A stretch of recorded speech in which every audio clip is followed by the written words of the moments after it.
नमस्कार, मी कल्पना. चला गावच्या नवीन एक व्हिडिओमध्ये तुमचे अगदीच मनापासून स्वागत करते मी. चला आता इथे बघा सकाळची सुरुवात झालेली आहे आणि सकाळी सकाळीच आपल्याला नाश्ता करायलाच लागतो. आता इथे ना दुसऱ्यांना आहे ना वेगळा नाश्ता बनवला आणि माझ्यासाठी ना वेगळा नाश्ता बनवलेला आहे. सर्वांसाठी पोहे वगैरे बनवलेले आहे. आता इथे मी ना थोडेसे माझ्यासाठी ना हिरवे मूग भिजत टाकलेले होते. त्याला छान असे मोड आले आणि ते फक्त मी उकडून घेतले. त्याच्यामध्ये कांदा, टोमॅटो, लिंबू घालून आता नाश्ता करून घेते.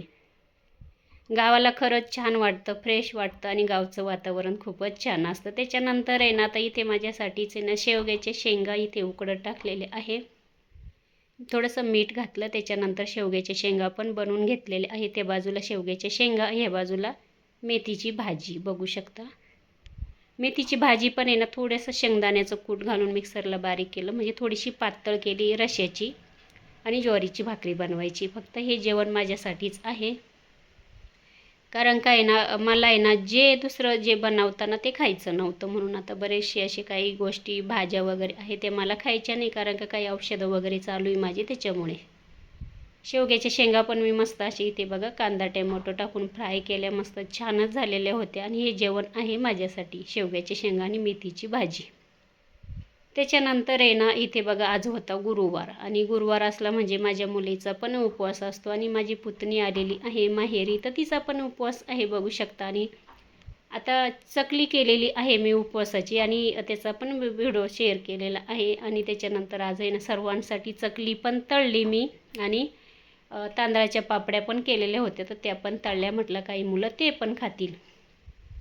त्याच्यानंतर आराम वगैरे केला, आणि नंतर आहे ना आता इथे ना 4 वाजलेले होते. नंतर आहे ना आता घराच्याच पाठीमागे इथे मी भुईमुग केलेला आहे. भरपूर व्हिडिओमधून मी सांगितलेलं आहे, पण तुम्हाला दाखवलेला नाही आहे.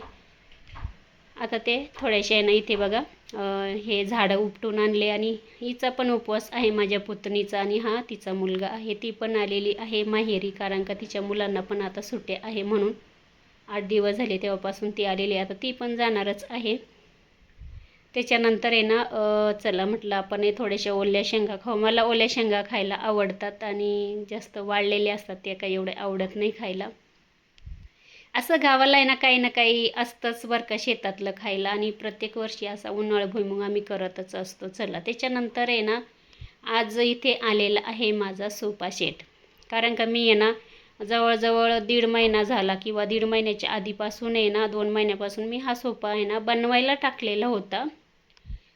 तो काही अजून आलाच नव्हता. आणि त्याच्यानंतर आता म्हणजे ते उशीरच झाला यायला, कारण का आता बघा लग्न वगैरे चालू होते, त्याच्यामुळे त्यांना पण मग लग्नाला असे भरपूर असे लोक असे वस्तू घेतात, त्याच्यामुळं मग माझा सोफा थोडा उशिराच आला.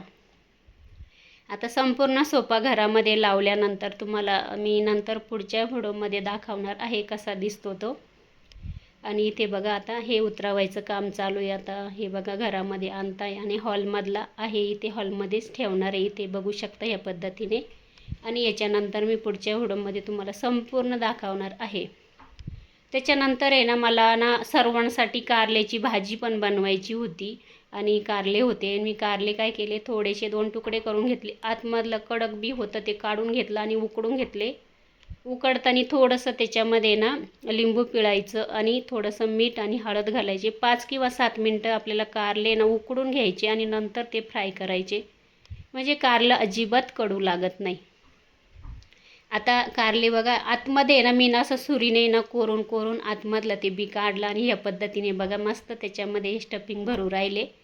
आता याच्यामध्ये पण आहे ना मी ना थोडंसं आहे ना इथे शेंगदाणे भाजून घेतले, शेंगदाणे, आणि त्याच्यानंतर खोबरं, लसूण, थोडं आलं, कोथिंबीर, आणि जो आपला सुका मसाला राहतो, मिरची वगैरे, ते घालून मस्त कारले फ्राय केले. ते खूपच छान झाले ते कारले. आणि त्याच्यानंतर आता जेवण वगैरे झाले, आणि दुपारून आहे ना हे बघा जवळच घराच्या जवळ आहे ना कांदे भरायचं काम चालू आहे. ह्याच वावरामध्ये कांदे केलेले होते आम्ही, आणि कांदे ना अजून विकलेच नव्हते आम्ही, कारण का कांद्याला बाजारच नव्हता, आणि अजून पण बाजार नाही. पण मग असं शेतकऱ्याला असं वाटतं का नाही आता आज नाही बाजार तर उद्याकडे बाजार येईल, किंवा परवाकडे बाजार येईल, असं पण खरंच शेतकऱ्याला काहीच भेटत नाही.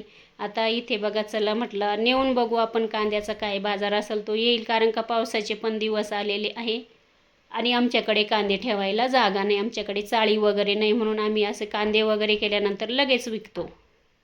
आता इथे बघा कांद्याच्या गोण्या भरायचं काम चालू आहे आणि उद्या परवा कांदे हे मार्केटला नाशिकला घेऊन जातील. आणि त्याच्यानंतर आहे ना कांदे विकले तर आम्हाला ना कांद्याला अजिबात बाजार भेटला नाही आहे, कारण का कांदे खूप छान आहे. 7 रुपये किलोनं कांदा विकला आम्ही. आता इथे बघा याला म्हणतात दोडा. आता हा दोडा आहे ना माझी मावस जाव आहे, तिने आम्हाला आहे ना आणून दिलेला होता, माझ्यासाठीच आणला होता तिने. आणि त्यांनी अर्धा ठेवला आणि माझ्यासाठी अर्धा तिने पाठवून दिला. आणि खूप छान असतो दोडा, गावाला असतो तो, खूपच सुंदर लागतो चवीला. आता इथे संध्याकाळचे वाजलेले होते 6 आणि 6 वाजले का माझे कॅट आहे ना बघा, म्हणजे असे 5 वाजल्यानंतरच ते छान असे ना मस्त त्यांच्या झोपा झाल्यानंतर ते बाहेर येतात. सकाळीच ना 12 नंतर 1 नंतर ते झोपले ना तर 5 वाजताच उठतात आणि त्याच्यानंतर मस्त बाहेर येतात. संध्याकाळ व्हायला सुरुवात झाली का त्यांचं असं रुटीनच आहे ते रोजचंच नेहमीप्रमाणे. आता हे बघा इथे गाडीवरती बसलेले ते आणि गाडीवर चढून बसतात आणि इथे अशी सरकत सरकत खाली येतात. लुसी आणि गोलू त्यांचे नावं पण मी तुम्हाला सांगते. एक मेल आहे आणि एक फिमेल आहे आणि 2 जण आहे ते. आणि त्याच्यानंतर आहे ना आता मी पण इथं बाहेर फिरत असते, त्याच्यामुळे आहे ना ते पण मग असं बाहेर माझ्यासोबत फिरतं. हे बघा माझ्याकडे आली आता ही लुसी.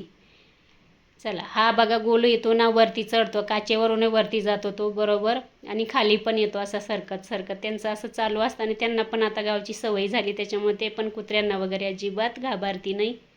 नाही तर पहिले ना कुत्र्यांना ते घाबरायचे. चला त्याच्यानंतर आहे ना आता इथे ना बराच उशीर झालेला होता आणि आज आहे ना आमचं शेत थोडंसं लांब आहे, तिकडं माझ्या पुतणीने त्याच्यामध्ये ना भुईमुंग केलेला होता आणि आज तो भुईमुंग काढलेला आहे. तर तिने ना आमच्यासाठी शेंगा पाठवून दिलेल्या होत्या. काही आमचे घरचे माणसं ना कांदे भरले त्यांनी आणि काहींनी ना तिकडे ना भुईमुंग काढायला गेलेले होते, म्हणजे ओल्या शेंगा. बघू शकता इथे माझा पुतण्या, सून आणि मी मस्त शेंगा खात आणि बाकीचे घरामध्ये बसलेले. आता आजूबाजूचं पण बघू शकता, जुन्या घराच्या समोरचं आहे आणि गुलमोहर तर एवढा छान मस्त छान फुलायला सुरुवात झालेली आहे, बघू शकता इथे. आता काही दिवसांनी एवढा छान असं मस्त त्याला एवढा म्हणजे सुंदर दिसेल ना गुलमोहराचं झाड. चला त्याच्यानंतर संध्याकाळची जेवणाची तयारी. आता इथे घेतलेला होता मस्त गावाकडचा मासा आणि गावाकडचे मासे तर खूपच छान लागतात. बघू शकता मोठा 2 ते 3 किलोचा मासा होता हा आणि मिस्टरांनी आणला होता घरच्यांसाठी, कारण घरची पण फॅमिली मोठी, त्याच्यामुळे 2-3 किलो आम्हाला मासा हा लागतो. त्याच्यामध्ये ना आम्ही 2-3 जणच खाती नाही, माझी मुलगी. आता मी पण नॉनव्हेज बंद केलेलं आहे, मी पण खात नाही बरं का आता नॉनव्हेज. आणि त्याच्यानंतर माझी जेठ आणि अजून 1-2 असे. त्याच्यामुळे ना सगळे लोक आहे ना नॉनव्हेज खाता आमच्या घरी आणि सगळ्यांसाठी आम्ही 3 किलो मासा हा घेतलेला होता.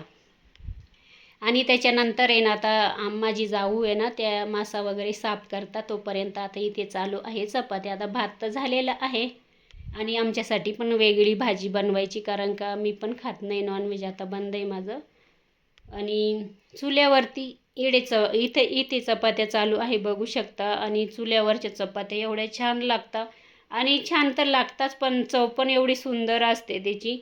आणि त्याच्यानंतर आहे ना चुल्यावरती काय होतं माहिती का, सगळीकडून असं जाळ लागतो आणि चपाती पण छान अशी मस्त फुगल्या जाते किंवा व्यवस्थित अशी भाजल्या पण जाते. चुल्यावरच्या भाकरी, चुल्यावरच्या चपात्या चवीला अप्रतिम लागतात. तर मी तुम्हाला नेहमी व्हिडिओमधून सांगत असते का आमचा स्वयंपाक हा चुल्यावरतीच असतो.